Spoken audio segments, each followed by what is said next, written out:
बहुत बहुत स्वागत है एक बार मेरे आर्मी के सोल्जर्स, मेरे जवानों, मेरे शेरों, मेरे हीरो जो रियल वॉरियर्स के तौर पे और रियल हीरोज के रूप में मैं आपको देखता हूं। ये बात कहना चाहता हूं मुझे आप सब 25 जुलाई होने वाले एग्जाम की जंग स्टार्ट हो चुकी है। आई नो आपने जम के अभी तक प्रिपरेशन की है, बिल्कुल बहुत मेहनत, बहुत लगन, बहुत जज्बे के साथ बेटा आपने रेस क्वालिफाई की, तो आपकी ये जिम्मेदारी बनती है कि CEE दैट मीन आपका कॉमन एंट्रेंस एग्जाम जो 25 जो होने वाला है बेटा, उसके लिए आपको जान लगा देनी है। और जान लगाने का मतलब ये कि जबरदस्त MKC आपके लिए लेके आ रहा है अपने YouTube चैनल पे देश में पहली बार सबसे ऑर्गेनाइज्ड, सबसे प्लान्ड मॉडल पेपर, और स्पेशली हर एग्जाम के लिए अलग अलग देंगे बेटा। हम आपको GD के लिए भी मॉडल पेपर देंगे, हम आपको क्लर्क के लिए भी देंगे, हम टेक्निकल के लिए भी देंगे और हम नर्सिंग के लिए भी देंगे। सेपरेट हर एग्जाम के लिए मॉडल पेपर्स हम आपके लिए लेके आएंगे। और स्पेशली ये मॉडल पेपर देने का केवल एक उद्देश्य है कि एग्जाम से पहले एग्जाम के रियल फीलिंग से आप रूबरू हो सके। और मैं कहना चाहता हूं देश के सारे आर्मी सोल्जर एंट्री की प्रिपरेशन करने वाले, यार दौड़ तो लाखों रहे हैं बट रिटर्न की सफलता बहुत कम लोगों की है। और रिटर्न की सफलता दिलाने के लिए देश में केवल एक इकलौता ऑर्गेनाइजेशन है, that is major Kalsi classes. तो मैं कहना चाहता हूं यार दौड़ कहीं से लगा लो, घर से लगा लो, मैदान से लगा लो, कहीं से लगा लो और दौड़ निकाल लो यार। उसके बाद देश में कहीं भटकना नहीं है, बल्कि सबसे विश्वसनीय, सबसे क्रेडिबल एक ही प्लेटफॉर्म पे आप सबको खड़ा होना है और वो है आपका मेजर कलसी परिवार। तो बिल्कुल MKC ने शुरू कर दिया है आर्मी सोल्जर एंट्री के लिए स्पेशल ऑफलाइन क्लासरूम प्रोग्राम। 1 जुलाई से बिल्कुल वेल अप टू डेट हम चल रहे हैं बेटा, बिल्कुल चीप एंड बेस्ट पैटर्न पे आपको क्लासेस दे रहे हैं। बेहतरीन मटेरियल हम प्रोवाइड कर रहे हैं जो कि MKC पब्लिकेशन के माध्यम से up to the mark soldier entry के लिए मटेरियल हमने बना रखा है, जहां आपके अर्थमेटिक, जहां आपके रीजनिंग, जहां आपकी GK, जहां आपके साइंस, हर सेगमेंट के और क्लर्क वाले स्पेशली आपके लिए इंग्लिश की बुक हमने डिजाइन कर रखी है केवल एक उद्देश्य से बेटा कि आपको मटेरियल को लेकर चिंता करने की आवश्यकता ना पड़े और वो सटीक क्वेश्चन आप पाएं जो आपके एग्जाम में आपकी सफलता का बिल्कुल सबसे अहम कारण बने। तो बिल्कुल जुड़िए हमारे ऑनलाइन, ऑफलाइन और हमारे पब्लिकेशन के माध्यम से जो आपको देगा एक बेहतर मौका। तो बिल्कुल नए जोश, नए जज्बे के साथ लग जाओ। हम बैक टू बैक आपके लिए मॉडल पेपर देंगे और इन मॉडल पेपर्स का लास्ट टाइम बिल्कुल प्रिपरेशन करके अपनी सफलता को 100% सुनिश्चित करें। Thank you so much. तो चलिए शुरू करते हैं आपका मॉडल पेपर। Thank you. जय हिंद मेरे सभी प्यारे बच्चों, आइए शुरू करते हैं आज का मॉडल पेपर। बहुत ही बेहतरीन क्वेश्चंस, बहुत ही आपके एग्जाम के टू द पॉइंट वाले क्वेश्चंस मैं लेकर के आया हूं। आपको इन्हें बहुत ही बारीकियों से समझना है एक एक करके, ठीक है। ध्यान दीजिएगा, जैसे आपको इसमें 2 चीज़ों का ध्यान देना है। पहला तो आपको पूरा का पूरा मैं रिवाइज करवाने की पूरी कोशिश किया हूं, मैं हर जगह से क्वेश्चन उठाने की कोशिश किया हूं। दूसरा आपको क्या ध्यान देना है, आपको नई चीज़ें जैसे कि क्वेश्चन लगाने का तरीका, कुछ ट्रिक्स या फिर कुछ कैलकुलेशन या बहुत सारे कॉन्सेप्ट आपको मैं देने वाला हूं, उन सबको आपको नोटिस करना है और उनसे कुछ न कुछ सीखना है आपको, ठीक है। तो मेरा उम्मीद है कि इस पेपर की हेल्प से आपका एग्जाम बहुत बेहतर जाएगा और कहीं ना कहीं हो सकता है सेम इसी क्वेश्चन के एकदम टू दी पॉइंट आपके एग्जाम में भी क्वेश्चन आपको मिले। तो चलिए शुरू करते हैं। हम बात करते हैं बच्चों क्वेश्चन नंबर 1 की। सो गाइज क्वेश्चन नंबर 1 देखिए, 4 prime numbers are written in ascending order, है ना। असेंडिंग ऑर्डर यानी बढ़ते हुए क्रम में लिखा गया है। बच्चों ध्यान देना, कहता है ascending order there magnitude the product of the first three is 385 and that of the last 3 is 1001, the largest given prime number is। मतलब ये हुआ कि आपके क्रमशः 4 अभाज्य संख्याएं दी गई हैं। शुरू की 3 अभाज्य संख्याओं का गुणनफल 385 है और अंतिम की 3 अभाज्य संख्याओं का गुणनफल 1001 है। सबसे बड़ी अभाज्य संख्या आपको बतानी है इन चारों में से। देखो बच्चों, आपको एक बात का विशेष यहाँ पे क्लू मिलेगा कि ये 385 है ना। तो अगर 3 अभाज्य संख्याओं का गुणा करने पे 385 यानी इकाई अंक 5 आया है, तो आपको ये बात पता होना चाहिए कि इकाई अंक 5 वाली अभाज्य संख्या, देखो किसी भी संख्या का इकाई अंक 5 तभी आ सकता है जब उसके गुणनफल यानी उसके गुणनखंड में इसके फैक्टर में 5 जरूर होगा। ध्यान देना, यानी कि 5 अभाज्य संख्या 5 को जरूर इन्वॉल्व किया गया है। तो बच्चों अगर मैं 4 अभाज्य संख्याओं की बात करूं तो उसमें एक अभाज्य संख्या 5 जरूर होगी और वो भी शुरुआत में ही होगी, है ना। तो आपको मैं बता देना चाहता हूं कि जब यहां पे अगर 5 है, यहां पे अगर 5 है तो मैं 5 से ही शुरू करता हूं। 5, 7 और 11 ये 3 अभाज्य संख्या क्रमशः हैं, है ना। 3 अभाज्य संख्या क्रमशः हैं। अगर इन तीनों का गुणा अगर मैं कर दूं तो 385 आएगा, इन 385 आएगा। मैं आपको एक क्लू और देता हूं। देखो अभाज्य संख्याएं 2 से शुरू होती हैं, 2, 3, 5, 7, 11, 13 एंड सो ऑन, ऐसी होती हैं। तो देखो बच्चों, जब हम यहाँ पे अगर 2 ले लेंगे तो 2 का गुणा अगर हम किसी में करते हैं तो वो सम संख्या आती है, तो हमें ये तो लेना नहीं है ना। अब अगर 3 5 7 मैं लेता हूं तो 3 5 7 का गुणा करेंगे, 5 3 15 15 7 105, तो 105 आएगा, जबकि यहाँ पे 385 है, यानी 3 भी नहीं लोगे। 5 को तो लेना ही लेना है क्योंकि इकाई अंक 5 आया है। ये क्लियर हो गया कि 5 7 11 शुरू की 3 अभाज्य संख्याएं होंगी। अब जब ये शुरुआत की 3 होंगी तो आप क्रमशः की बात कर रहे हैं तो ये चौथी संख्या लेनी ही पड़ेगी आपको। तो आप अगर 7 11 और 13 इनका गुणा करेंगे तो देख लीजिए 1001 आएगा। आप इन्हें ट्राई कर सकते हैं, यानी शुरुआत की ये 3 हो गई और अंतिम की ये 3 हो गई, यानी कि हमें ये 4 अभाज्य संख्याएं हमने लिया है। आप ये कह सकते हैं कि जो सबसे बड़ी अभाज्य संख्या होगी वो क्या होगी, 13 होगी। मतलब हिट एंड ट्रायल। अभाज्य संख्याओं के बारे में अगर आपको परख नहीं है, उनके बारे में आपको जानकारी नहीं है, तो बच्चे इस प्रश्न को आप बिल्कुल भी नहीं कर पाएंगे, क्योंकि ये प्रश्न नंबर सिस्टम का है। नंबर सिस्टम यानी नंबर से खेलना, संख्याओं से खेलना। अगर संख्याओं से आप खेलना नहीं जानते हैं, संख्याओं के बारे में पकड़ नहीं है, तो आप ऐसे प्रश्नों को कभी नहीं कर पाएंगे। आप सोचते रह जाएंगे। यहाँ पे x मानना, y मानना, ये बिल्कुल भी उसकी ज़रूरत नहीं है। यहाँ पे आपके अभाज्य संख्याओं के बारे में आपकी पकड़ कितनी अच्छी है, इसकी चेक, इस बात को यह क्वेश्चन जानना चाहता है आपसे। आइए बात करते हैं नेक्स्ट क्वेश्चन की।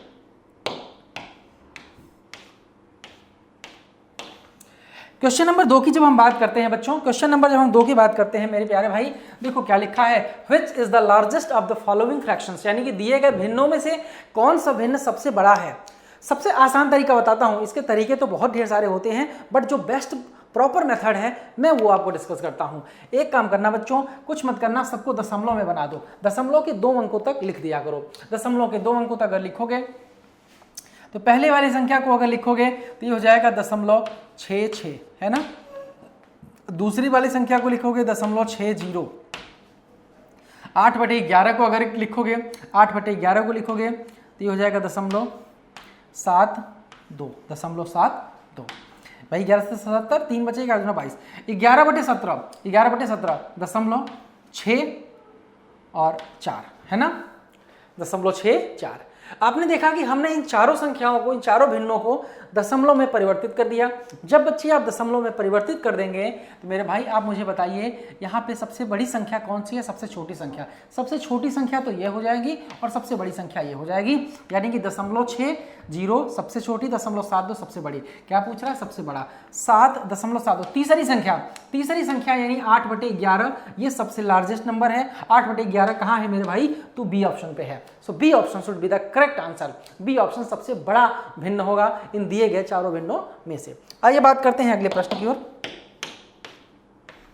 बेटे क्वेश्चन नंबर हम 3 की बात करते हैं। क्वेश्चन नंबर 3 देखिए, स्क्वायर रूट से क्वेश्चन है, बहुत ही पॉपुलर, बहुत इंटरेस्टिंग क्वेश्चन है। आपके एग्जाम में ऐसे प्रश्न आने की बहुत संभावना है।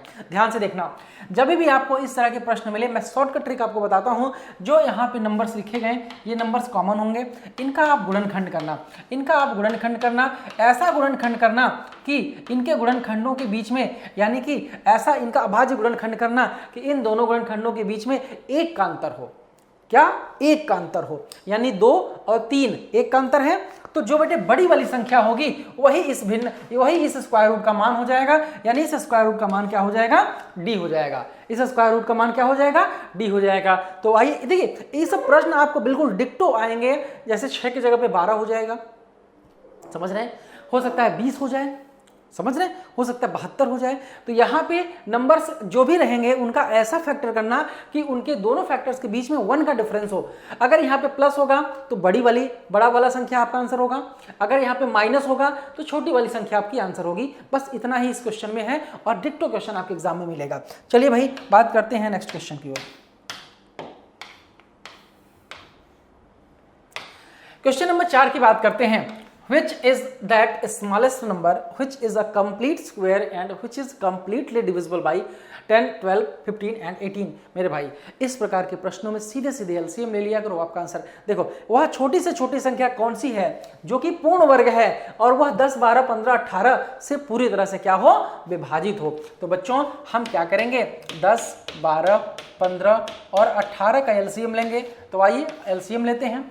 2 से भाग दे दीजिए, 5 हो जाएगा, 6 हो जाएगा, ये 15 रहेगा, ये 9 हो जाएगा। फिर 2 से भाग दीजिए, 5 हो जाएगा, 3 हो जाएगा, ये 15 रहेगा, ये 9 रहेगा। 3 से ले जाइए, 5, 1, 5, 3। फिर 3 से ले जाइए, 5, 1, 5, 1। 5 से ले जाइए, अब सारी संख्याएं क्या हो जाएंगी बच्चों, 1 हो जाएंगी। अब आप गुणा करिए, 2 दूना 4, 4 तिहाई 12, 12 तिहाई 36, 36 पंचे 180, यानी जो एलसीएम आया वो 180 आया। तो 180 आया, ध्यान देना 180 आया। अब 180 में कितने का गुणा, देखो ये कह रहा है कि सबसे छोटी कौन सी संख्या है जो पूर्ण वर्ग भी हो और इन सबसे विभाजित भी हो। यह संख्या 180 इन सभी संख्याओं से विभाजित तो होगा किंतु पूर्ण वर्ग नहीं है बच्चे। अब पूर्ण वर्ग बनाने के लिए हमें यहां पर ध्यान देना पड़ेगा। देखो अगर इसे पूर्ण वर्ग बनाना है तो इन किसी भी संख्या का पेयर भी होना चाहिए, जैसे 2 बार 2 है, 2 बार 3 है, अब 5 एक ही बार है। अगर इस संख्या में 2 बार 5 होता तो ये पूरा संख्या परफेक्ट स्क्वायर होता, यानी कि ये संख्या में अगर मैं 5 का गुणा कर दूं तो जो 900 आएगा ये परफेक्ट स्क्वायर हो जाएगा। और ये परफेक्ट स्क्वायर होने के साथ ही साथ इन सभी से विभाजित भी होगा। क्यों? क्योंकि 180 से विभाजित होगा ये 900, 5 बार जाएगा, तो जो संख्या 180 से विभाजित होगी वह संख्या इन चारों से विभाजित होगी। अब ध्यान देना, अब 180 हमारा आंसर इसलिए नहीं होगा क्योंकि ये पूर्ण वर्ग नहीं है। अब इससे यानी कि 900 जो संख्या है ये सबसे छोटा परफेक्ट स्क्वायर नंबर है जो कि इन सभी से विभाजित होगा। तो आपको समझ में आया होगा कि इस प्रकार के प्रश्नों को कैसे किया जाएगा। हम जब यहाँ पे फैक्टर्स कर लेते हैं तो बेटे यहाँ पे पेयर बनाते हैं और उस पेयर को बनाने के बाद सबका मल्टीप्लाई करके हमारा आंसर हो जाता है। बच्चों हम बात करते हैं अगले प्रश्न की ओर। क्वेश्चन नंबर 5 बच्चों, बात करते हैं क्वेश्चन नंबर 5 की। देखो कहता है एक कक्षा के 15 छात्रों की औसत आयु 12 वर्ष है। 15 छात्रों की औसत आयु 12 वर्ष है। अध्यापक की आयु मिलाने पर औसत आयु 13 वर्ष हो जाती है। कह रहा है अध्यापक की आयु बताइए। अगर 15 लोग पहले से हैं, अध्यापक को मिला लेंगे तो 16 लोग हो जाएंगे। देखो उम्रों का योग बराबर होता है औसत गुणे में कुल संख्या, औसत गुणे में कुल संख्या। तो कुल संख्या 16 और अब औसत हो गया 13। 16 लोगों का औसत 13 हो जाता है और 15 लोगों का औसत 12 है। तो ये 15 लोगों का योगफल है, ये 16 लोगों का योगफल है। अगर 16 लोगों के योगफल में से 15 लोगों का योगफल माइनस करोगे तो 1 लोगों का योगफल बचेगा, यानी कि टीचर का आयु आ जाएगा। 16 3 48, 16 क्या 16 और 16 4 20 माइनस 15 बरैया में 180 होता है। मेरे प्यारे बच्चों इस प्रश्न का सही उत्तर आ जाएगा 28 वर्ष, यानी कि जो टीचर है, जो अध्यापक है, उसका उम्र कितना है, 28 वर्ष है। आइए हम बात करते हैं अगले प्रश्न की ओर। Question number 6। क्वेश्चन नंबर 6 की अगर मैं बात करूं, क्वेश्चन नंबर 6 कहता है out of 600 students 240 are girls. 600 विद्यार्थियों में से 240 लड़कियां हैं। 240 लड़कियां हैं तो लड़कियों का, बालिकाओं का प्रतिशत बताना है आपको। तो जिसका प्रतिशत निकालना होता है उसे ऊपर रखा जाता है। Comparable value, original value, total value हम नीचे लिखते हैं और 100 का गुणा करके परसेंटेज का साइन लगाते हैं। मेरे प्यारे बच्चों यहाँ से आप 2 जीरो कैंसिल आउट करेंगे, 6 से भाग देंगे, 6 चौक 24 जीरो। 40% आपके प्रश्न का सही उत्तर होगा, यानी कि 6 नंबर में जो बालिकाओं की प्रतिशत संख्या होगी वो होगी 40%। हम बात कर रहे हैं नेक्स्ट यानी कि क्वेश्चन नंबर 7 की। आइए देखते हैं। 100 शर्टों का लागत मूल्य है 9000 रुपया। अब कह रहा है उस पर माल भाड़ा 300 रुपया है। अब 20% लाभ लेने पर, 20% लाभ पर एक शर्ट का विक्रय मूल्य बताना है। देखो विक्रय मूल्य बराबर होता है बच्चों क्रय मूल्य और प्लस लाभ, क्रय मूल्य प्लस लाभ। ध्यान देना, अगर लाभ होता है तब, अगर हानि होता है तो क्रय मूल्य माइनस हानि भी होती है, लेकिन हमें यहाँ लाभ के सेंस में बात करना है। तो विक्रय मूल्य बराबर हमारा होगा क्रय मूल्य प्लस लाभ। अच्छा अब एक बात देखो, यहाँ पे अगर टोटल क्रय मूल्य की बात करें, अगर कुल सीपी में बोलूं तो ये 9000 और प्लस 300 बराबर हो जाएगा 9300। 9300 रुपया हमारा कुल क्रय मूल्य आएगा। अब बच्चे यहाँ पे कह रहा है एक शर्ट का विक्रय मूल्य, यानी कि अगर ये 100 शर्ट का क्रय मूल्य है 9300 तो एक शर्ट का, एक का अगर सीपी निकालूंगा तो 100 से भाग दूंगा 93 रुपया आ जाएगा। एक शर्ट की कीमत 93 रुपया पड़ रही है, पूरा कॉस्टिंग लेकर के, है ना, माल भाड़ा और सब जोड़ करके। अब 20% का लाभ लेना है, तो 20% का लाभ लेना है तो 93 का 120% निकाल दीजिए, आपका विक्रय मूल्य आ जाएगा। 1 का सेलिंग प्राइस अगर हम निकालेंगे तो 93 गुणा में 120 बटे में 100, 120 बटे में 100, 0 से 0 काटिए, 12 तिहाई 36 और 12 9 108, 108 और 3 111, एक अंक पे दशमलव लगाएंगे, 111 रुपया 60 पैसा। 111 रुपया 60 पैसा में अगर एक शर्ट को बेचोगे तो 20% का लाभ होगा। जब आप 9000 में 100 शर्ट खरीद करके 300 रुपया माल भाड़ा के रूप में खर्च किए रहेंगे तब। चलिए बच्चों हम बात करते हैं क्वेश्चन नंबर 8 की। उम्मीद करता हूं कि क्लास आपको समझ में आ रही होगी, सारे क्वेश्चंस आपको अच्छे लग रहे होंगे। मैं बिल्कुल आपके एग्जाम के पॉइंट ऑफ व्यू से क्वेश्चन को रखा हूं, ठीक है, तो बहुत ही ध्यान से आप इसको समझिएगा। कहता है किसी धन का 5% वार्षिक ब्याज दर पर 3 वर्ष में ब्याज की राशि 90 रुपए हो जाती है। मूलधन ज्ञात करना है। किसी धन का 5% वार्षिक ब्याज की दर से 3 वर्ष में ब्याज की राशि 90 रुपए हो जाती है। बच्चों आपको मूलधन बताना है, सीधी सी बात है। SI = PRT/100 लगा दीजिए, बहुत बढ़िया, बहुत आसानी से आपको क्वेश्चन हल हो जाएगा। SI आपका 90 रुपया हो जा रहा है ना। P आपको निकालना है, R है 5%, T है 3 वर्ष बटे में 100, है ना। तो 5 से आप भाग दे दीजिए बच्चों, ये हो जाएगा 20, और 3 से आप भाग देंगे 90 को तो हो जाएगा 30, 20 का 30 में गुणा करेंगे तो ये हो जाएगा 3 दूना 6, 600 रुपया।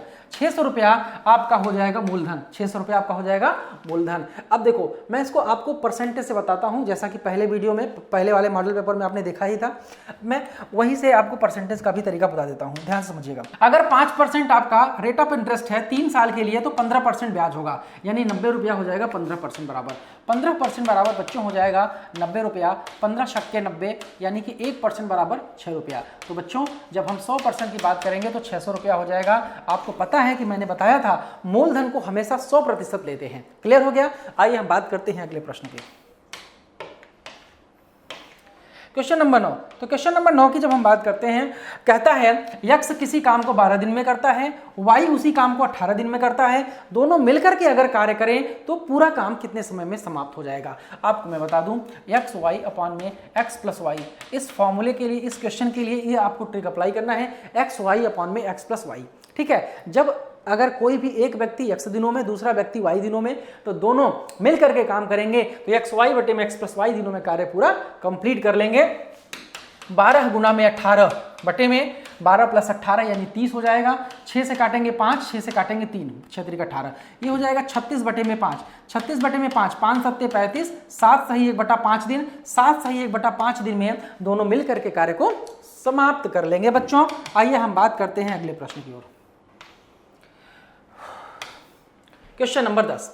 एक कार जो आधी दूरी 20 किलोमीटर प्रति घंटा की गति से चलता है, बाकी की आधी दूरी वो 30 किलोमीटर प्रति घंटा की गति से चलता है। औसत गति बताना है। बच्चों ध्यान देना, जब किसी समान दूरी को 2 बराबर भागों में बांट करके अगर उन्हें क्रमशः x और y किलोमीटर प्रति घंटा की चाल से तय किया जाता है तो औसत चाल होता है 2xy अपॉन में x प्लस वाई। क्या होता है मेरे प्यारे बच्चों? 2xy अपॉन में x प्लस वाई। जब किसी भी दूरी को 2 समान भागों में बांट करके उसे क्रमशः x किलोमीटर प्रति घंटा और y किलोमीटर प्रति घंटा की चाल से तय किया जाता है तो औसत चाल होता है 2xy upon x plus Y.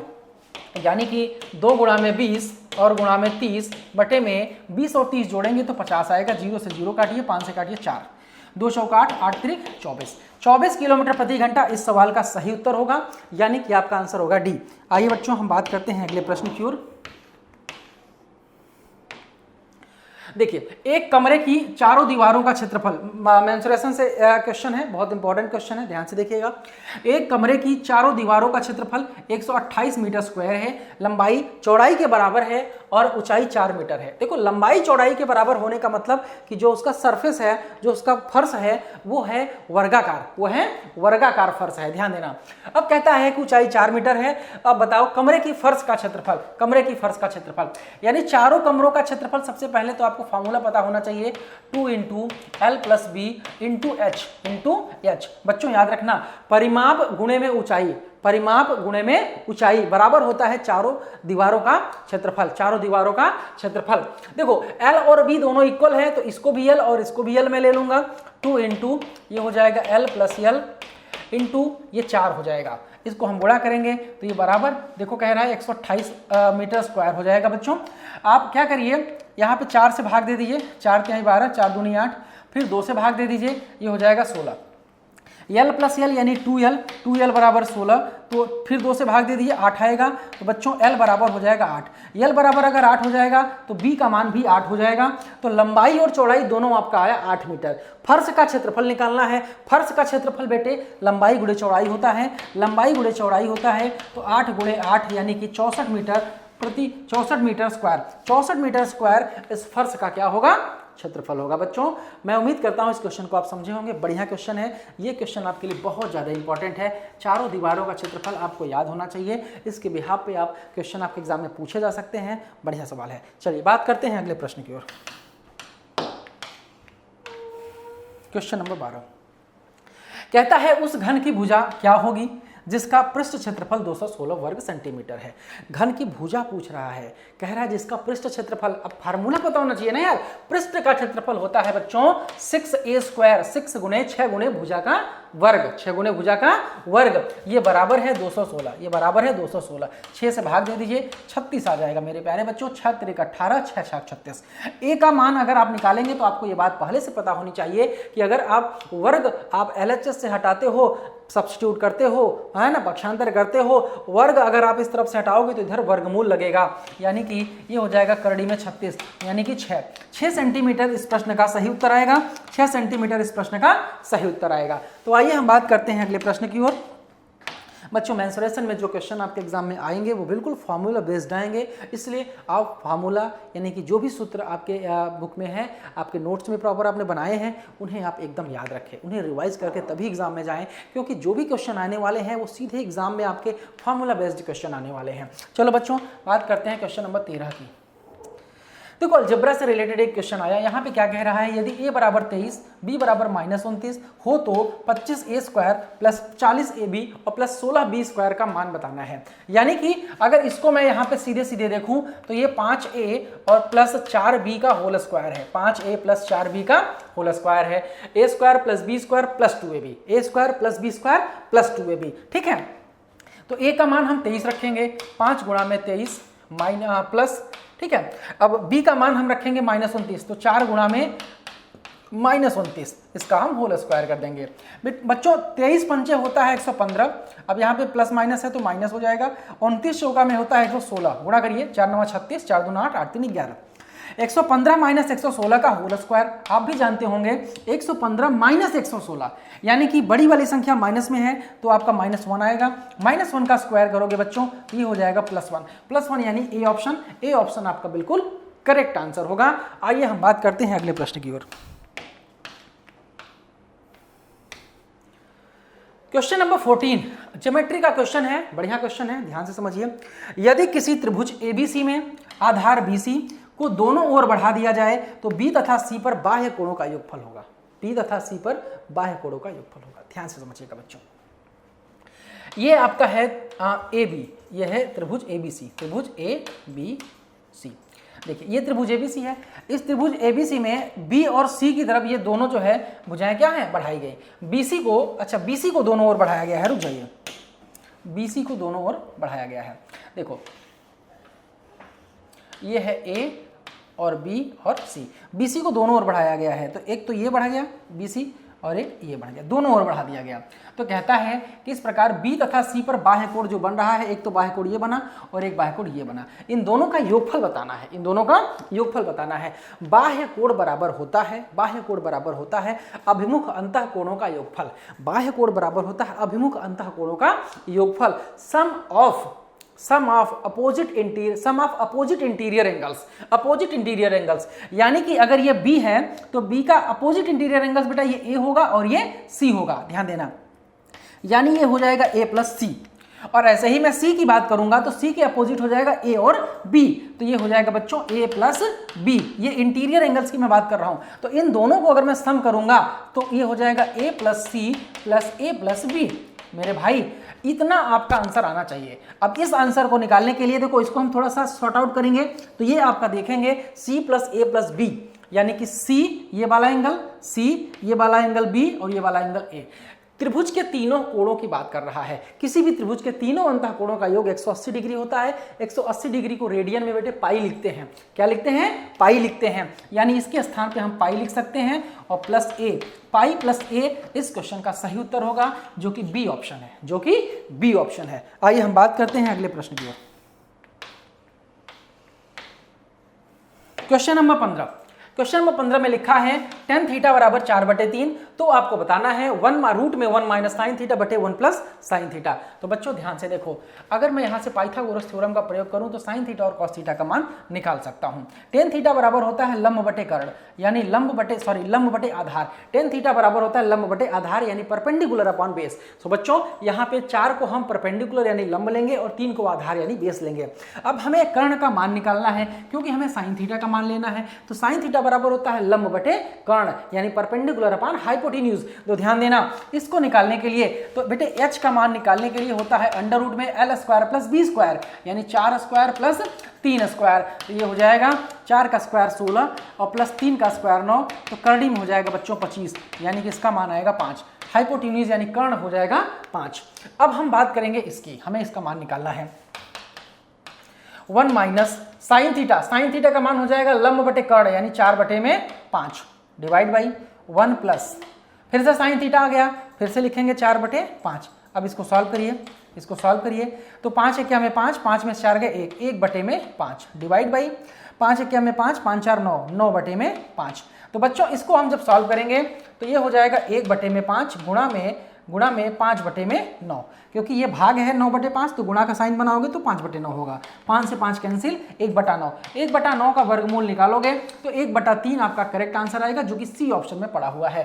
तो बच्चों आज का पेपर आप लोगों को कैसा लगा जरूर बताइएगा, और मैं आप लोगों को बता दूं कि मैंने पूरे टॉपिक से कवर करने की कोशिश की। उम्मीद करता हूं कि इस पूरे मॉडल पेपर के माध्यम से आपका एक बार रिवाइज भी हो गया होगा और साथ ही साथ आपको बहुत कुछ सीखने को मिला होगा इस वीडियो में। ठीक है, तो इसी तरह से अच्छे से पूरे मन से पढ़ाई करिए और हाँ, हम आपके लिए लगातार इसी तरह के मॉडल पेपर लाते रहेंगे, है ना। और हमारी पूरी कामना, हमारी पूरी इच्छा है कि आपका सिलेक्शन इस बार जरूर हो। चलिए फिर मिलते हैं अगले मॉडल पेपर में। Thank you so much. जय हिंद, जय भारत। जय हिंद बच्चों, मेजर गर्ल्स क्लासेस में आप सबका स्वागत है। चलिए आने वाले मॉडल पेपर की श्रृंखला में एक और मॉडल पेपर हम लोग करते हैं और अपने कॉन्सेप्ट को और मजबूत करते हैं। ठीक है, जैसे पहला क्वेश्चन हमारे आंखों के सामने ये दिया हुआ है कि प्रकाश वर्ष इकाई है। 4 ऑप्शन है हमारे पास, दूरी की, समय की, प्रकाश की तीव्रता की, द्रव्यमान की। Light year is the unit of distance, time, intensity of light and mass. तो जैसा हमें एक बात पता है कि प्रकाश वर्ष का मतलब क्या होता है। प्रकाश वर्ष का मतलब होता है कि प्रकाश द्वारा एक वर्ष में चली गई दूरी को ही हम लोग क्या कहते हैं, प्रकाश वर्ष कहते हैं। ठीक है, प्रकाश द्वारा एक वर्ष में चली गई दूरी को प्रकाश द्वारा एक वर्ष में चली गई दूरी को, इधर परिभाषा है इसकी, एक वर्ष में चली गई दूरी को प्रकाश वर्ष कहा जाता है। ठीक है, चली गई दूरी को प्रकाश वर्ष कहा जाता है। दूरी को प्रकाश वर्ष कहा जाता है। ठीक है, इसका मतलब दूरी को ही प्रकाश वर्ष कह रहे हैं, तो इसका मतलब क्या होगा, किसकी इकाई होगी बेटा, दूरी की इकाई होगी। देखिए इसकी परिभाषा बहुत आसान है, किसकी इकाई होगी, दूरी की। प्रकाश द्वारा एक वर्ष में चली गई दूरी को ही प्रकाश वर्ष कहते हैं। ठीक है, चलिए अगले प्रश्न में बात करते हैं बेटा। देखिए दूसरा प्रश्न क्या कह रहा है, तापयुग्म उपकरण से मापते हैं। तापयुग्म उपकरण से क्या नापते हैं। Thermocouple is a device to measure heat, temperature, conductivity, current. क्या मापते हैं, तो बात आपको पता होनी चाहिए। जो थर्मोकपल यानी हमारा जो तापयुग्म होता है उससे हम लोग तापमान को मापते हैं। किसको मापा जाता है बेटा, तापमान को मापा जाता है। तो हमारा उत्तर क्या आएगा बेटा इस प्रश्न में, डी। क्या यहाँ तक बात समझ में आती है। बहुत सारे बच्चे इसमें हीट लिख देते हैं, लेकिन ऐसा नहीं है। तापयुग्म उपकरण मतलब थर्मोकपल से हम लोग टेम्परेचर को मेजर करते हैं। ठीक है, चलिए आगे बात करते हैं बेटा, अगले प्रश्न में चलते हैं। हाँ, समतल दर्पण की वक्रता त्रिज्या क्या होती है। The radius of curvature of a plane mirror. 0, 0, अनंत, इंफिनिटी। 0 तथा अनंत के बीच में can be anywhere between the 0 and infinity, या उपरोक्त में से नन ऑफ दिस, इनमें से कोई आंसर नहीं है। तो एक बात अपने दिमाग में बैठा दीजिए, मैं यहाँ पे उत्तल लिखा है ना अवतल लिखा है, यहाँ पे समतल लिखा हुआ है, यानी प्लेन मिरर की बात हो रही है। और प्लेन मिरर की वक्रता त्रिज्या हमेशा कितनी लेते हैं हम लोग, अनंत लेते हैं। The radius of curvature of a plane mirror is always equal to infinity. इसका आंसर क्या आ जाएगा बेटा, अनंत आ जाएगा। यानी इसका भी आंसर क्या आ रहा है, बी पार्ट आ रहा है। आपको हमारी बात समझ में आ रही है। चलिए आगे चर्चा करते हैं।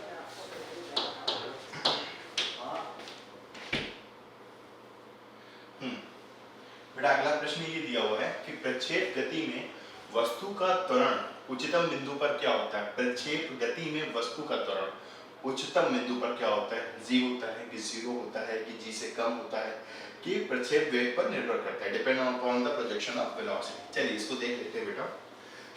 जैसे मान लीजिए ये आपने ये हमारा प्रक्षेप गति हुआ, उच्चतम बिंदु कहाँ पर होगा बेटा, उच्चतम बिंदु कहाँ पर होगा, उच्चतम बिंदु हमारा यहाँ पर होगा। यहाँ पे बात समझ में आती है। उच्चतम बिंदु क्या होगा बेटा हमारा यहाँ पर उपस्थित होगा। अगर उच्चतम बिंदु अगर हमारा यहाँ पर उपस्थित होगा तो इसका अर्थ क्या है कि वस्तु का त्वरण उच्चतम बिंदु पर क्या होता है।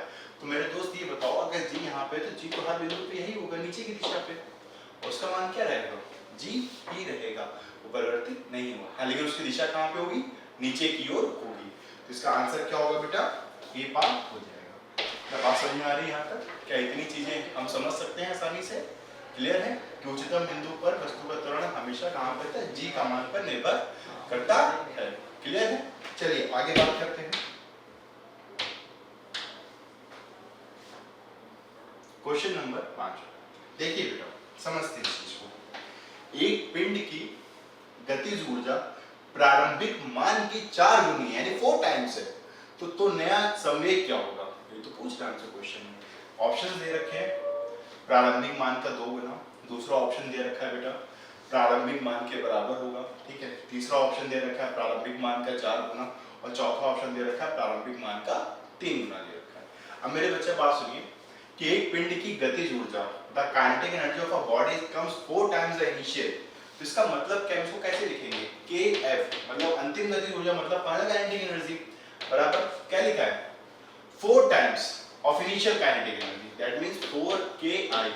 अच्छा, गतिज ऊर्जा का फार्मूला क्या होता है? इतना तो गतिज ऊर्जा का फार्मूला पता है, क्या होता है, हाफ mv² होता है बेटा। इतना जानते हो, 4 × हाफ m, ये v फाइनल लिखते हैं यहाँ पे, vi² लिखते हैं।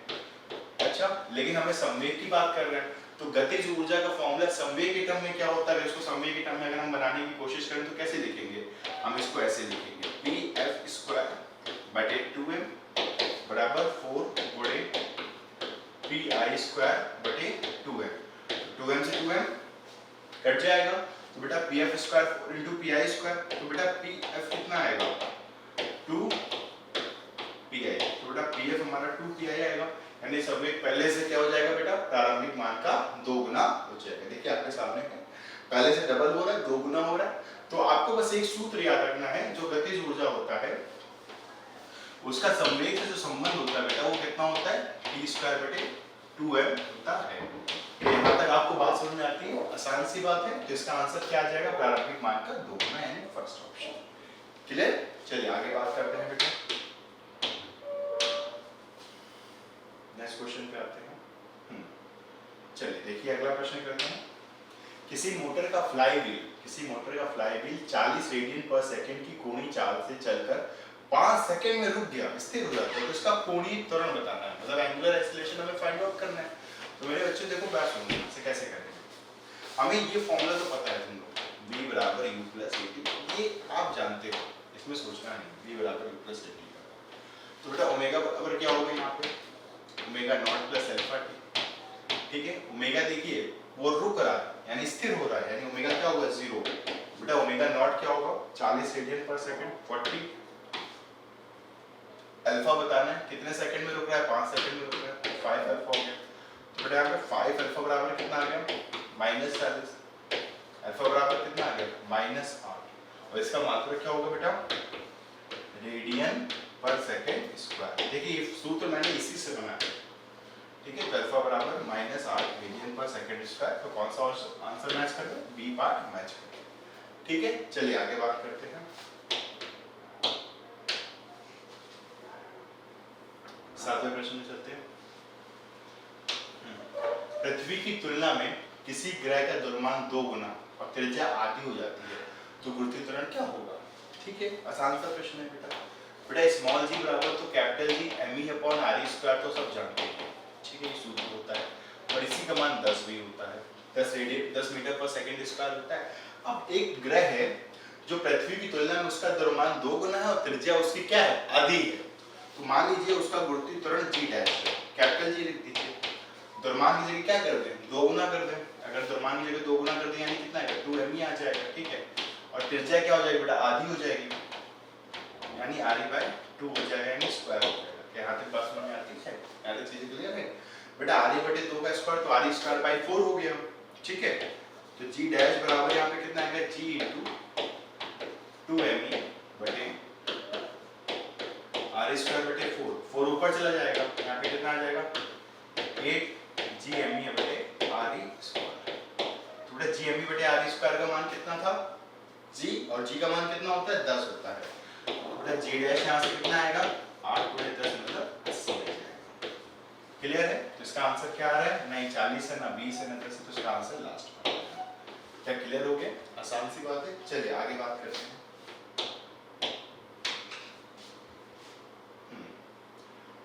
द्रव में डूबी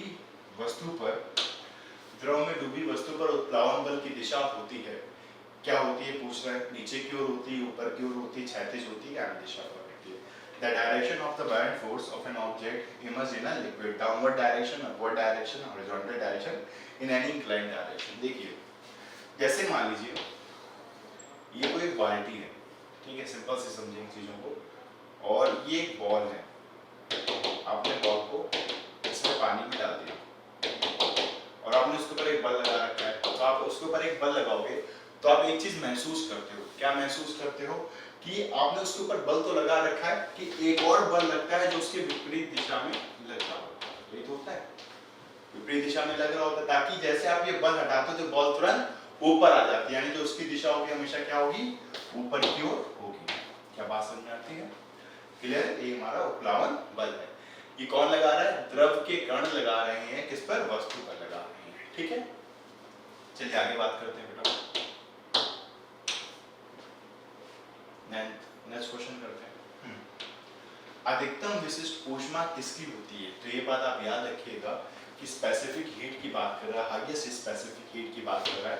तो जो वाटर की स्पेसिफिक हीट होती है वो होती है 1 कैलोरी पर ग्राम डिग्री सेंटीग्रेड। 1 कैलोरी पर ग्राम डिग्री सेंटीग्रेड। इसका मतलब ये होता है कि 1 ग्राम वाटर को में 1 डिग्री सेंटीग्रेड टेम्परेचर रेज करने के लिए, 1 डिग्री सेंटीग्रेड तापमान बढ़ाने के लिए हमें 1 कैलोरी की आवश्यकता होती है, और ये सबसे ज़्यादा होती है, ठीक है। इसका आंसर बेटर होगा। और अगर आपसे यहीं पे बर्फ और भाप की यानी आइस और स्टीम की बात अगर कर लें तो बेटा आइस और स्टीम क्या होता है? स्पेसिफिक हीट ऑफ आइस और स्पेसिफिक हीट ऑफ स्टीम यानी भाप की अगर बात करें तो कितनी होती है? 0.5 कैलोरी पर ग्राम डिग्री सेंटीग्रेड होती है, ठीक है। तो यानी इसका मतलब क्या होता है, इसकी परिभाषा क्या होती है? 1 ग्राम बर्फ को में 1 डिग्री सेंटीग्रेड टेम्परेचर बढ़ाने के लिए हमें 0.5 कैलोरी की हीट की आवश्यकता पड़ती है, ठीक है। और एक बात मैं आपको और बता देता हूँ, जिसकी जितनी ज्यादा स्पेसिफिक हीट होती है, जिसकी जितनी ज्यादा विशिष्ट ऊष्मा होती है, उसको गर्म करने में उतना ही अधिक समय भी लगता है, ठीक है। चलिए आगे बात करते हैं।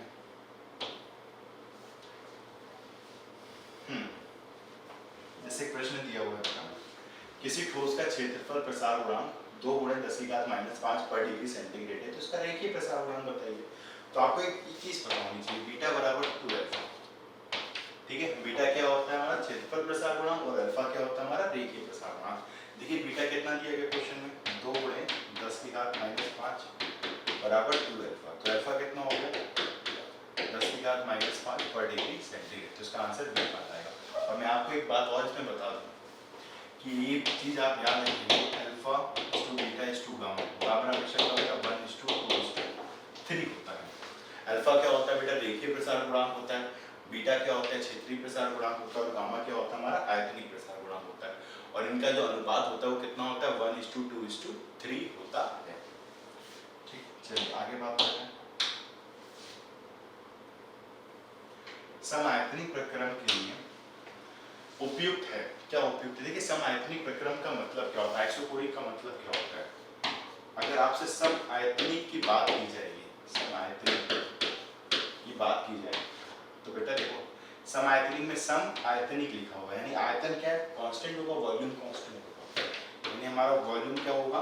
कांस्टेंट होगा। अगर वॉल्यूम हमारा कांस्टेंट हो जाएगा ठीक है, वॉल्यूम हमारा कांस्टेंट होगा। तो ये बात याद रखिएगा, अगर वॉल्यूम कांस्टेंट यानी आयतन नियत है तो कार्य शून्य होता है।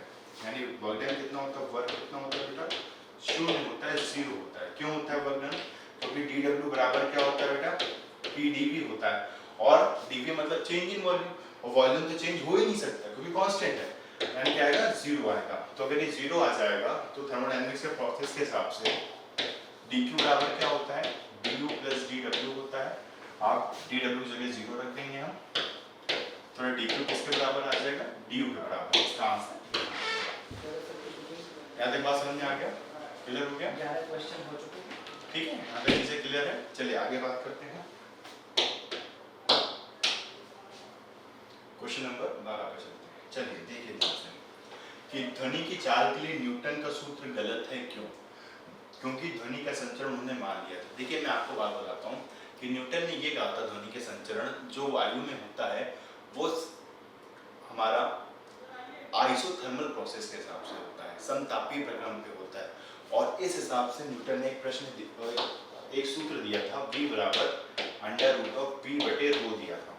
और जब उन्होंने हल किया इसे 280 मीटर पर सेकंड आया। लेकिन ध्वनि की चाल कितनी होती है, 330 मीटर पर सेकंड होती है, तो गलत हो गया ना। तो न्यूटन ने क्या गलती कर ली थी, न्यूटन ने कहा था उसे समतापीय प्रक्रम मतलब आइसोथर्मल मान लिया था। लेकिन इसको करेक्ट किसने किया, इसको करेक्ट किया था लाप्लास ने करेक्ट किया था। और लाप्लास ने क्या कहा था कि ध्वनि का संचरण समायतनिक में नहीं बल्कि विद्रोष्म प्रक्रम में होता है। तब उन्होंने इस फॉर्मूले को करेक्ट किया था और तब सूत्र दिया था v बराबर under root of gamma p बटे रो दिया। क्या यहाँ तक बात समझ आती? तब जाके 330 मीटर पर सेकंड आंसर आया था। लेकिन इस प्रश्न में हमसे न्यूटन की बात की है तो न्यूटन ने गलती कर दी थी, उसे समायतनिक मान लिया था। ठीक है, चलिए आगे बात करते हैं। किलोवाट घंटा, किलोवाट घंटा मात्रक है। किसका मात्रक है किलोवाट घंटे की? अगर हम बात करते हैं तो एक बात आप दिमाग में बैठा लीजिए कि किलोवाट घंटा विद्युत ऊर्जा, जो ऊर्जा होती है उसी का मात्रक होता है।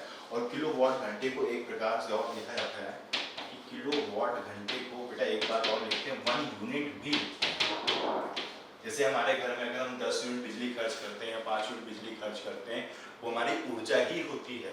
ठीक है, यानी किलोवाट आवर में ही उसे लिखा जाता है। तो किलोवाट घंटे का मात्रक क्या होता है, विद्युत ऊर्जा होती है। ठीक है, विद्युत ऊर्जा का मात्रक किलोवाट घंटा होता है। किलोवाट कभी कभी आपसे किलोवाट घंटा ना लिख के वो यूनिट भी लिख देते हैं। ठीक, तो इसे आप हमें याद रखना होगा कि यूनिट का मतलब ही किलोवाट घंटा होता है। ठीक है, चलिए आगे बात करते हैं। अगले प्रश्न में चलते हैं बेटा। विद्युत धारा का चुंबकीय प्रभाव किसके द्वारा सबसे पहले देखा गया था? इस प्रश्न में बहुत सारे बच्चे गलती करते हैं। हेनरी, ऑस्टेड, फैराडे और बोल्ट। उनके दिमाग में फैराडे रहते हैं क्योंकि फैराडे लॉ पढ़ते भी हैं, फैराडे रहते हैं। लेकिन सही मायनों में इसका आंसर है कि चुंबकीय प्रभाव सबसे पहले ऑस्टेड के द्वारा देखा गया था। ठीक है, इसमें गलती नहीं करेंगे, इसका आंसर क्या होगा, ऑस्टेड। ठीक है, चलिए आगे बात करते हैं। किसी ट्रांसफार्मर में कौन सी राशि नियत रहती है, हमसे पूछ रहा है। तो एक बात याद रखिएगा, अगर ट्रांसफार्मर की बात हो रही है तो विभव तो नियत हो नहीं सकता क्योंकि पावर हाउस से तो विभव बहुत ज़्यादा भेजा जाता है। और हमारे घरों में थोड़ी 4000 वोल्ट आता है, हमारे घरों में 220 वोल्ट आता है, मतलब विभव तो नियत हो नहीं सकता। धारा नियत भी नहीं हो सकता। अगर विभव परिवर्तित, धारा भी परिवर्तित हो रहा है, वरना ओम्स का लॉ बिगड़ जाएगा। V is directly proportional to I होता है। ठीक है, आवृत्ति, हाँ ये बात याद रखना है कि जब भी किसी ट्रांसफार्मर में एक ही राशि हमेशा नियत रहती है, वो हमारी क्या रहती है, आवृत्ति नियत रहती है। तो हमारा इस क्वेश्चन का आंसर आवृत्ति आएगा। क्या क्लियर है? तो हमने जितने बेटा क्वेश्चन कराए हैं ये आपके पेपर के लिए बहुत ज़्यादा महत्वपूर्ण है, इन्हें आपको प्रैक्टिस करना है, इसे ध्यान में रखना है। ठीक है, धन्यवाद। Most welcome student, this is Utkarsh Tiwari, chemistry faculty, मेजर कल सी क्लासेस प्रयागराज। जय हिंद बच्चों, हम लोग आज आर्मी टेक्निकल से रिलेटेड केमिस्ट्री के कुछ इंपॉर्टेंट क्वेश्चन लेकर आए हैं, उसको जरूर ध्यान से समझिएगा, आपके आने वाले एग्जाम के लिए बहुत बहुत इंपॉर्टेंट है। आइए क्वेश्चन देखते हैं हम लोग। पहला क्वेश्चन आपके सामने है, विच of the following is the lightest metal. पहला ऑप्शन है मरकरी, दूसरा है सिल्वर, सी है लिथियम और डी है लेड। निम्नलिखित में कौन सी सबसे हल्की धातु है? तो हम लोगों को ज़्यादा कुछ सोचने की ज़रूरत नहीं है। परमाणु क्रमांक के आधार पर यानी कि एटॉमिक नंबर के बेस पे देखेंगे कि लिथियम हम लोगों को मालूम है कि लिथियम का एटॉमिक नंबर होता है 3, ठीक है। इसका मरकरी का 80, सिल्वर का 46, लेड का 82, एटॉमिक नंबर ही बहुत ज़्यादा हैं। तो हम लोग को बहुत साधारण तरीके से समझ आना चाहिए कि इसका आंसर आता है, इसका आंसर हम लोगों के सामने आ गया सी, ठीक है। तो लिथियम इसका करेक्ट आंसर है, ठीक बेटा। अब हम लोग आते हैं नेक्स्ट क्वेश्चन की तरफ स्टूडेंट। देखिए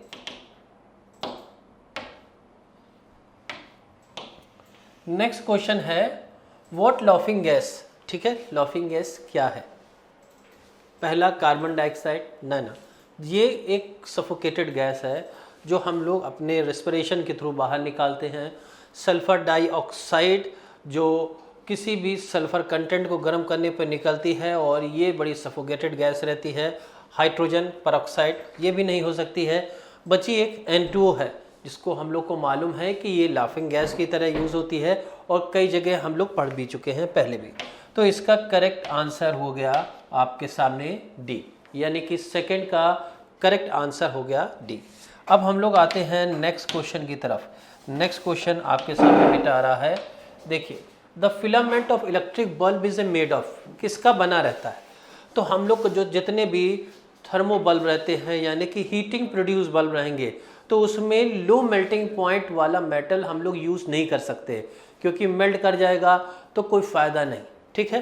तो आयरन हो सकता था लेकिन आयरन से ज़्यादा मेल्टिंग पॉइंट किसी और मेटल का होता है। चलिए देखते हैं, नाइक्रोम का तो हो ही नहीं सकता, इस सॉफ्ट मेटल के उसमें आता है। हाँ, टंगस्टन हम लोग को मालूम है कि हाईएस्ट मेल्टिंग पॉइंट वाला मेटल होता है पीरियोडिक टेबल में, क्रोमियम वाली फैमिली में सबसे नीचे। हम लोगों को मालूम है कि सबसे पहले आता है इस फैमिली में क्रोमियम, फिर मोलिब्डेनम, फिर आता है टंगस्टन और फिर आता है सीबोर्जियम, ठीक है। ये ग्रुप 6 में पीरियोडिक टेबल पढ़ेंगे तो ग्रुप 6 में रहता है, लेकिन हाईएस्ट मेल्टिंग पॉइंट टंगस्टन का ही रहता है। तो इसका करेक्ट आंसर हो गया टंगस्टन, यानी कि ऑप्शन सी, सिंबल W रहता है बेटा। अब हम लोग आते हैं नेक्स्ट क्वेश्चन की तरफ चलते हैं। ये सभी क्वेश्चन इंपॉर्टेंट हैं, ध्यान से समझते रहिएगा। Washing soda is the common name. हम लोग को 2 सोडा होते हैं जो बड़े कंफ्यूज करते हैं, वॉशिंग सोडा, बेकिंग सोडा। याद रखिएगा वॉशिंग सोडा क्या रहता है? वॉशिंग सोडा रहता है Na2CO3 को बोलते हैं, कायदे से Na2CO3 10H2O, ये रहता है पूरा फार्मूला। लेकिन एनहाइड्रस कंडीशन में जब वाटर नहीं रहता तो Na2CO3 रहता है, ठीक है। तो और दूसरा रहता है NaHCO3, ये रहता है, याद रखिएगा ये वॉशिंग सोडा रहता है, ठीक है। और दूसरा NaHCO3 ये रहता है बेकिंग सोडा यानी पकाने के लिए। H माने होम, वॉशिंग भी उसी से रिलेटेड है, लेकिन सबसे यानी कि किचन से रिलेटेड कौन सा हो गया? बेकिंग सोडा हो गया पकाने के लिए। लेकिन दूसरा जो बचा हो गया वो वॉशिंग सोडा हो गया, यानी इसका सही आंसर है सी, ठीक है, सोडियम कार्बोनेट। अब हम लोग आते हैं, मेरे ख्याल से ये याद रहेगा हमेशा आपको ये तरीका, हमने H से आपको डिफ्रेंशिएट करना सिखा दिया है। फिर आता है atom bomb is based on the principle of, किस पे बेस्ड है? Nuclear fusion, fission, both A and B, यानी C ये कह रहा है और D कह रहा है नन ऑफ दिस। परमाणु ब्रह्म के सिद्धांत पर आधारित है। किस सिद्धांत पर आधारित है? परमाणु संलयन, परमाणु विखंडन, दोनों यानी A और B, और D इनमें से कोई नहीं। तो एक साधारण सा खेल है, हम लोग को मालूम है कि नाभिकीय संलयन पे यानी कि न्यूक्लियर फ्यूजन पे बेस्ड है हाइड्रोजन बम और न्यूक्लियर फिजन पे एटॉमिक बम बेस्ड है, ठीक है। तो यानी कि याद आपको एक क्वेश्चन और मिल गया कि न्यूक्लियर फ्यूजन पे हाइड्रोजन बम या सन यानी कि सूर्य के अंदर चलने वाली रिएक्शन रहती है, और साथ साथ आप याद रखिए कि हाइड्रोजन बम न्यूक्लियर फ्यूजन पे बेस्ड है क्योंकि वहां पर हाइड्रोजन का ही संलयन होता रहता है, यानी कि सूर्य में यानी कि सन में। यानी कि हाइड्रोजन बम बेस्ड है न्यूक्लियर फ्यूजन पे यानी परमाणु संलयन पे, और एटॉमिक बम बेस्ड है न्यूक्लियर फिजन पे बेस्ड है। किस पे बेस्ड है? न्यूक्लियर फिजन पे, परमाणु विखंडन पे। ठीक बेटा, अब हम लोग आते हैं नेक्स्ट क्वेश्चन की तरफ। तो देखिए स्टूडेंट, क्वेश्चन है हैवी वाटर क्या रहता है? सी वाटर लिखा हुआ, H2O प्लस सॉल्ट। क्लियर हो गया कि ये हो ही नहीं सकता। और H2O2 ये भी उसी से रिलेटेड है, यानी सी हाइड्रोजन पर ऑक्साइड, ये भी नहीं हो सकता। H2O2 along with the calcium and the magnesium carbonates, ना बिल्कुल भी नहीं हो सकता, क्योंकि ये सब तो हाइड्रोजन के कंटेंट हैं। हाइड्रोजन में हम लोग को मालूम है लाइट हाइड्रोजन H होता है, हैवी D होता है, यानी उसी का ही ऑक्साइड है, यानी हैवी वाटर का सही आंसर हो गया बी, यानी कि हम लोग का 6 का करेक्ट आंसर बी हो गया, यानी कि D2O। ठीक है, अब हम लोग आते हैं नेक्स्ट क्वेश्चन की तरफ। नेक्स्ट क्वेश्चन बेटा जी आपके सामने है, the gas liberated during the reaction of a copper with a nitric acid. याद रखिएगा कि कॉपर जो विद्युत रासायनिक श्रेणी में इलेक्ट्रोकेमिकल सीरीज में हाइड्रोजन के नीचे है, तो साधारणतः हाइड्रोजन के कंटेंट से, यानी कि एसिड हो या बेस हो या वाटर हो, साधारणतः रिएक्शन नहीं करता, तो हीट करने पे ही रिएक्शन करेगा। और नाइट्रिक एसिड के साथ रिएक्ट करने पर कॉपर याद रखिएगा कि प्रोड्यूस करेगा NO को, यानी कि नाइट्रस ऑक्साइड को। किसको प्रोड्यूस करेगा? Nitrous oxide, NO। याद रखिएगा, ये करेक्ट आंसर है। अब हम लोग नेक्स्ट क्वेश्चन की तरफ चलते हैं। तो नेक्स्ट क्वेश्चन आपके सामने है, the highest grade of the coal whose surface is shining and the highest calorific value, यानी कि जो जलने पर कोक या कार्बन डाइऑक्साइड या कार्बन मोनोऑक्साइड यानी धुआं कम पैदा करे, तो उसके लिए बिल्कुल कॉमन सा आंसर है, आपको GST वाले सर भी कई बार बता चुके होंगे। तो इसका एग्जाम्पल है एंथ्रेसाइट। क्लियर बेटा, इसका करेक्ट आंसर है एंथ्रेसाइट। आते हैं हम लोग नेक्स्ट क्वेश्चन की तरफ। ये क्वेश्चन सभी ध्यान रखिएगा, आपके आने वाले एग्जाम के लिए बहुत ज़्यादा इंपॉर्टेंट है। The final product of the combustion of the ethane, कोई ज़रूरी नहीं एथेन के लिए, कोई भी ऑर्गेनिक कंपाउंड्स को, यानी ह्यूमन बीइंग का मोस्ट ऑफ द सेक्शन, यानी हम लोगों के शरीर का अधिकतर भाग जो ऑर्गेनिक कंपाउंड से मिलकर बना है, तो जब उसको कम्बशन माने एक्सेस ऑफ ऑक्सीजन में जलाएंगे, तो ज़रूर से याद रखिएगा कार्बन डाइऑक्साइड और वाटर वेपर ही बनेगा। यहाँ पर एक ऑर्गेनिक कंपाउंड एथेन लिया हुआ है, तो नो डाउट कार्बन डाइऑक्साइड और वाटर वेपर ही बनेगा। कोई भी ऑर्गेनिक कंपाउंड हो, यहाँ पर हम लोगों को एथेन ले लिया गया है, तो डी ऑप्शन कार्बन डाइऑक्साइड और पानी यानी कि वाटर वेपर बनेगा। वाटर लिखा रहता है लेकिन वाटर वेपर रहता है। ठीक बेटा, अब आते हैं हम लोग नेक्स्ट क्वेश्चन की तरफ चलते हैं। तो नेक्स्ट क्वेश्चन आपके सामने है, प्रोडक्शन ऑफ द क्लोरोफ्लोरोकार्बन यानी कि CF2Cl2, बहुत बार सुना होगा, अखबार में भी सुना होगा, CFC gas which is propose to be banned in India is use in which of the following domestic product. किस में यूज होता है? टेलीविजन में, ट्यूबलाइट में, कुकिंग गैस में, रेफ्रिजरेटर में। चलिए हिंदी में देख लेते हैं। क्लोरोफ्लोरोकार्बन यानी CFC गैस का उत्पादन जिसे भारत में प्रतिबंधित करने का प्रस्ताव है, निम्नलिखित में कौन से घरेलू उत्पाद में प्रयोग किया जाता है? क्यों प्रतिबंधित है? क्योंकि ये ऊपर जा कर के ओजोन लेयर को डेड कर देता है, जला देता है, ख़त्म कर देता है। क्योंकि इस कार्बन के रेडिकल्स जो प्रोड्यूस होते हैं, हेलोजेंस के रेडिकल, उसको बर्न अप कर देते हैं, ख़त्म कर देते हैं, जिससे UV रेज, अल्ट्रावायलेट रेज हम लोगों के देश के अंदर घुस जाएगी, अंदर आ जाएगी और डैमेज कर देगी। ठीक बेटा, तो याद रखिए कि इसका सही आंसर जो आपके सामने है रेफ्रिजरेटर है। ठीक है, या AC में भी यूज़ किया जाता है। तो ये थे आपके केमिस्ट्री से रिलेटेड क्वेश्चन आर्मी टेक्निकल के लिए। आप सोच समझ करके समझदारी से करते रहिएगा, आपके आने वाले एग्ज़ाम के लिए बहुत ज़्यादा इम्पॉर्टेंट है। तो आज तक के लिए इतना ही। जय हिंद। जय Hind my dear students, this is JN Singh, faculty of GS major Kalsi classes. बेटा हम लोग बहुत ही इम्पॉर्टेंट मॉडल पेपर यहाँ पर डिस्कस करेंगे। जैसे तृतीय बौद्ध संगीत का आयोजन हुआ था, where was the third Buddhism council was held. इसका करेक्ट आंसर बेटा option C, Pataliputra. Come to the next, Sweden में स्थित किरुना किसके लिए प्रसिद्ध है? Kiruna which is located in Sweden is famous for option A, coal अर्थात कोयला। कम टू द नेक्स्ट, माली की राजधानी है, what is capital of Mali? Bamako option A। Come to the next dear, उच्च तापमान का मापन होता है, high temperature is measured by. Pyrometer. Option B is correct. Come to the next.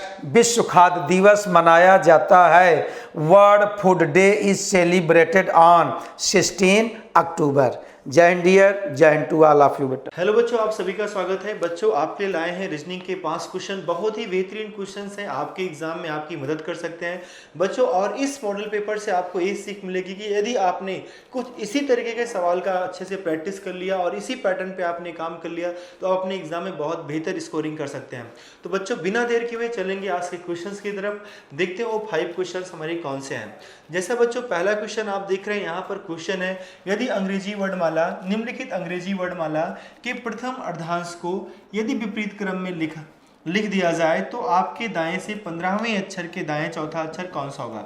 यानी कहने का मतलब है जो हमारा इंग्लिश अल्फ़ाबेट है, और बच्चों हम सभी को पता है इंग्लिश अल्फ़ाबेट में ए से लेके जेड तक टोटल ओवरऑल 26 लेटर्स होते हैं, और इसमें फर्स्ट हाफ जो होगा बच्चों ए से लेकर यम तक होगा।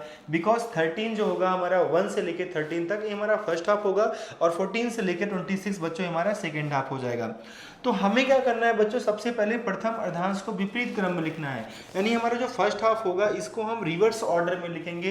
यानी हम लिखेंगे यम, लिखेंगे यल, लिखेंगे के, लिखेंगे और ऐसे लिखते जाएंगे बच्चों, ए तक लिखते जाएंगे। लेकिन सेकंड हाफ में हमें कुछ भी नहीं करना है, क्योंकि हमें फर्स्ट हाफ को ही रिवर्स में लिखना था, सेकंड में कुछ भी नहीं करना है। इट मीन्स बच्चों हम यन से लिखते जाएंगे और जेड तक ऐसे लिखेंगे जैसे वहाँ पर लिखा हुआ है। ये हमारी नई सीरीज बन जाएगी। फिर हमें देखना है आपके दाएं से यानी राइट से बच्चों देखना है 15th जो है लेटर है उसके राइट में 4th नंबर पे कौन सा लेटर आएगा, हमें यही बताना है। तो बच्चों हम देख रहे हैं जैसा क्वेश्चन में यहाँ राइट कितनी टाइम्स बोला गया है, यहाँ पर बच्चों राइट 2 टाइम्स है, और राइट यदि 2 टाइम्स है तो बच्चों ये राइट कैसा हो गया, ए सेम हो गया। और बच्चों कभी भी चीज़ें सेम रहेंगी तो आपको लेस कर देना है, एक फार्मूला बनता है सेम लेस। यानी 15th में से अगर बच्चों हम 4 माइनस करेंगे तो 11 आएगा। अब बच्चों हमें ये देखना है राइट प्लेस से 11th नंबर पे जो भी आएगा हमारा आंसर हो जाएगा। और किसी भी लेटर का अगर आपको राइट साइड से उसका प्लेस वैल्यू जाना है कि उसके 11th नंबर पे कौन सा लेटर आएगा, तो बच्चों 27 में से आप वही नंबर लेस कर दिया करो जो आपका राइट प्लेस से उसका वैल्यू है। तो 16 आएगा, और इसका प्लेस वैल्यू किसका होता है बच्चों, पी का होता है। यानी हमारा आंसर क्या हो जाएगा, पी हो जाएगा। इस तरीके से अगर आप यहाँ से 11 काउंट करेंगे बच्चों, 11th काउंट करेंगे तो आपका जो लेटर मिलेगा वो पी मिलेगा, यानी हमारा आंसर क्या हो जाएगा, पी हो जाएगा। बहुत ही आसान तरीके से आप इस क्वेश्चन को सॉल्व कर सकते थे।